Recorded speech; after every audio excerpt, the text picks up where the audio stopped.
Wayne from FSBushcraft, and again, obviously, my favorite buddy, Wayne, Mr. Kullcraven Bushcraft. Just started again today, come out this weekend. Look it's not raining! It's gorgeous out!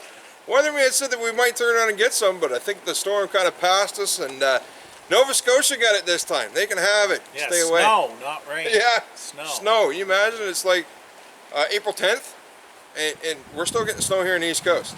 So like I said in one of the comments before, and one of the guys asked me, yeah, here in this part of Canada, man, we're still getting cold temperatures, but today's not bad. It's nice and warm. So we're just starting our base camp where we normally come. I'm just going to play around with my shelter and stuff like that. And I'm sure we'll have some other videos. So once again, stay with us. We'll have some great adventures. Have a good one. Hey folks. So I turned to mention back in the last video there that I put up when Cole and I were out for a walk, and I mentioned about witch's broom, and I actually wrote on our campout, and I just found some, and this is what I'm talking about. You can see up here, I don't know how well on the camera there, but look like I gotta mind me guys, sorry about that. I was like, I knew there's something wrong going on there. Twig in front of the camera. But this is what I was talking about. This, and I don't know if that's what everybody refers to them or I just know, I personally, myself, my family, us being from the Boreal Forest of New Brunswick, I remember as a young fella, and my father and all his friends and stuff, when we used to come out and stuff, they always referred to it as a witch's broom. Now, this is just kind of a small idea of it, but what basically it is, you can see how the spruce branches come out. And at some point, that branch has turned around and had damage on it. And that's what causes it. And what happens is that when the tree was alive, as this tree's dead, it's turned around and shot out branches off of that wound to try to heal it. So you get this big mash of branches here. And then when it dies, you know, with the debris and the wind, and this is kind of a cedar grove that's in here too, a lot of the cedar stuff will fall off, and it'll collect in here. And you can find these in our area, especially in the Boreal Forest. It'll be like a big nest. And I'm actually going to break this one off and take it back for our fire. But you can see how it's just a mash of thin branches as you would get for your kindling, for your fire. And that's what I was getting at in the video before when I said, you know, if you take this and squeeze that together, and then you had your tinder bundle, if you're using flint and steel or using char cloth and steel and stuff like that, you get like your whatever you're using, birch bark, fat wood, cedar, whatever the case may be that you're going to use, kind of put in here.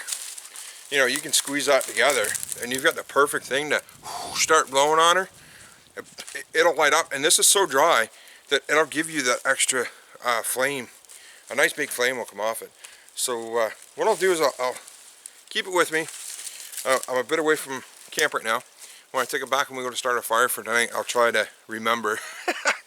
And we'll use it to get a fire going. So anyway, just want to show you that. Like I said, we call it witch's broom, and you kind of figure the idea why, because you break it off too in your camp. Makes it great. You know, if you had the longer branch, sweep along, you got a bushcraft broom. Anyway, till then, take care.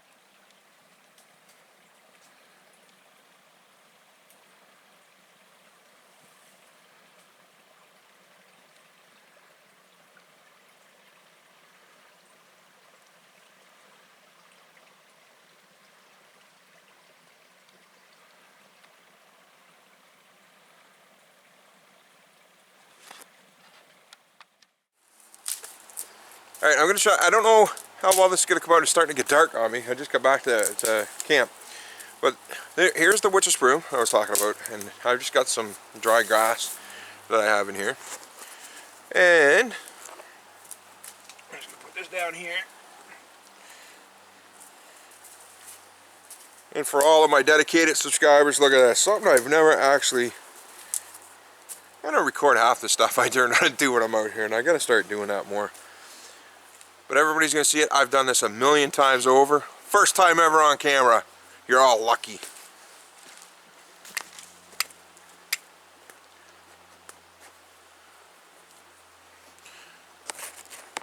Flint and steel with a piece of char cloth. Now I like with my char cloth, I just kind of fold it over a bit, kind of make it a bit thicker. And what that'll do, when I tuck it in my bird's nest here, and start to blow, it'll give me a nice big coal.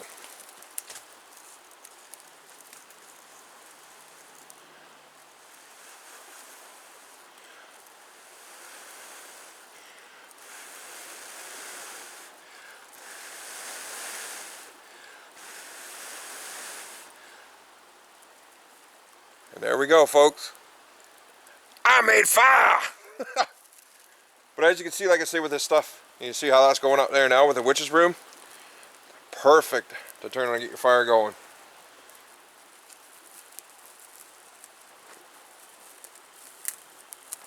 Now, I usually with it, because of the witch's broom, let it go a bit before you put it into the fire, because sometimes where I'm squeezing it to hold the bird's nest in the middle, if you let go of it too quick, it'll go out.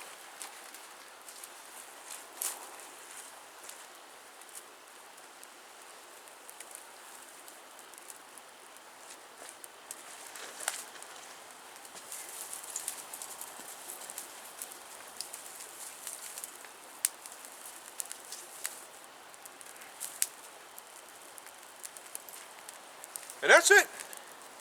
That's how easy that stuff is to turn on and use to get a fire going.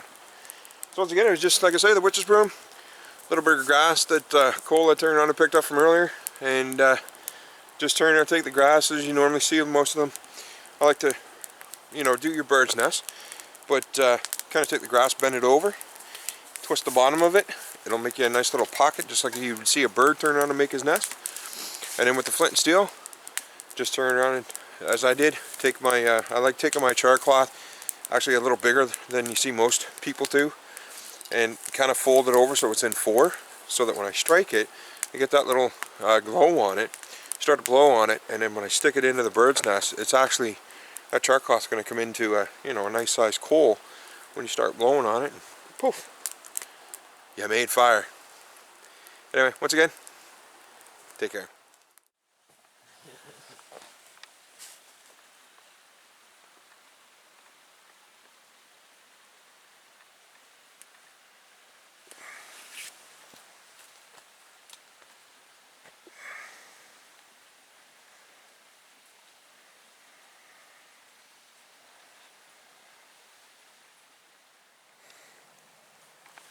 Morning, folks. Another awesome evening, except for the fact I thought, I had my light sweater on and climbed into my lightweight sleeping bag, and that was going to be a good night. Weatherman got me again. It got cold. I ended up had to get up, turn around and put my heavy sweater on, and had to climb inside my bivy bag. Oh, excuse me. I probably got down about minus 10 last night.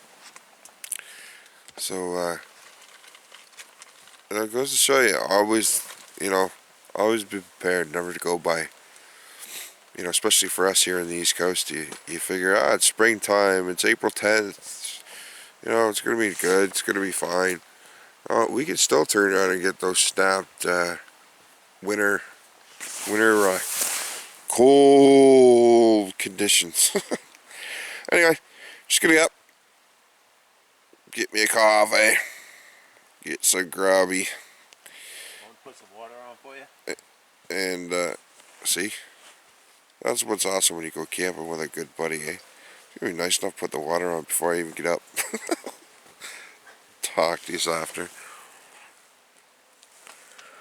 Hey folks, back again. At the point of the trip I hate doing, packing up. I never want to go home when I'm out here. But just something else I wanted to mention. Was at the dollar store yesterday. As I mentioned before, our dollar stores that we have around here, you know, things are anywhere from $1 to like $3. But turn it on the head, a dry bag. And yes, it's pink. When it was all folded up, I thought it was red. Get it out here and the sun goes through it, it's pink. But all the better. It stands out, you never lose it. But it was on for $3. And it's a 10 liter dry bag. I mean, for $3 you can't go wrong. For a budget thing, that was my whole point. When I seen it, I was like, oh my gosh. You know, our local Canadian Tire, you can get them there, you know, half decent sized ones. And they're anywhere from like, you know, $6 to, you know, $30, $40 depending on the size and things like that. So for $3 is not bad. The only thing I will mention is that I noticed last night, like when it got really cold and I had it out, you can tell it does get hard and it freezes. So the only thing I'd be worried about is that if it got during the winter time, really extreme cold or whatever, it may turn down and crack. It's definitely it's the dollar store. What can you say, right? But for somebody who's just looking for, you know, a cheap alternative, you know, dry bag, I used it when we come out. Prime example, I went to the dollar store just to grab a few munchies or whatever, and had that food and stuff that I had in, and just carried it out, folds up nice.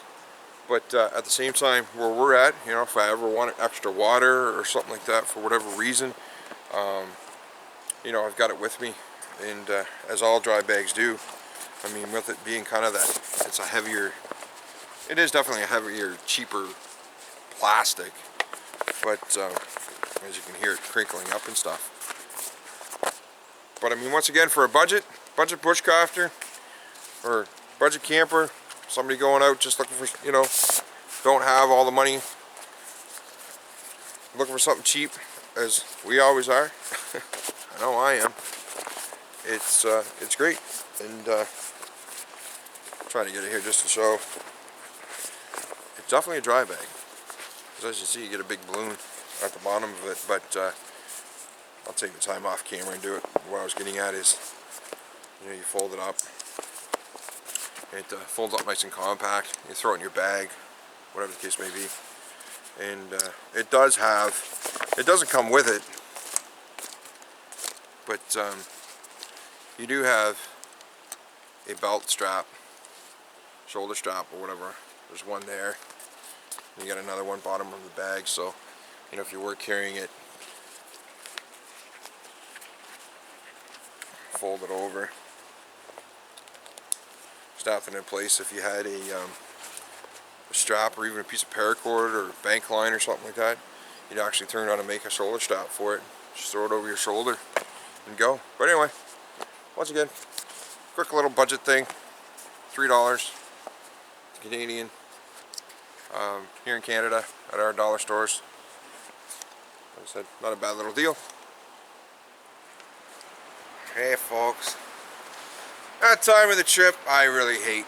I don't want to go home. I hate it. I hate it. I hate it. Anyway, not much of a, I don't know how this video is going to come out right now. Got a few things that I want to show, like the witch's broom and stuff like that I threw in just to show you. A couple of little reviews on some of the gear that I had for a while.